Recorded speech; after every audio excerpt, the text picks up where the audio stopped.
जनाब सदर उस्ताद विक्रम और मेरे अजीज साथियों, अस्सलाम वालेकुम। आज मुझे जिस मौजू पर लबकाशाही का मौका मिला है वो है माँ की अजमत। माँ की अजमत को सलाम। जब माँ को अल्लाह ने बनाया तो फरिश्तों ने पूछा, ए अल्लाह आपने क्या बनाया? अल्लाह ने फरमाया, मोहम्मद चांद की ठंडक, रात की रानी, कोयल की कूक, शबनम के आंसू। मेरी माँ सबसे प्यारी माँ वो हस्ती है पर जो मुझे इस दुनिया में लेकर आई, मैं वो थी जिसका कोई नाम ना था। मेरी माँ ने मुझे नाम दिया। अगर मैं इस दुनिया में हूँ तो सिर्फ अपनी माँ की बदौलत से। माँ ही के दम से जहाँ मैं रौनक है, माँ रातों का सुकून, नींद और आराम मिलाकर अपनी औलाद की परवरिश करती है। इस दुनिया में अगर किसी का दर्जा बुलंद है तो सिर्फ माँ का है। अगर किसी ने अपनी माँ की फरमानबरदारी और उसका ख्याल किया है तो उसने जन्नत हासिल की है।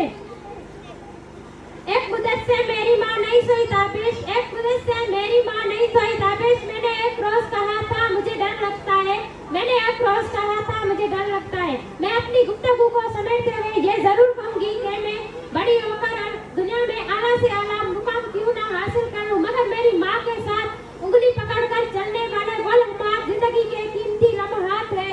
दुनिया में बहुत से खून के रिश्ते भी होते हैं, दुनिया में बहुत से भी होते हैं। माँ को भी देखा, फरिश्तों को भी देखा, माँ को भी देखा, फरिश्तों को भी देखा। माँ से बड़ा कोई रिश्ता न देखा, माँ से बड़ा कोई रिश्ता न देखा।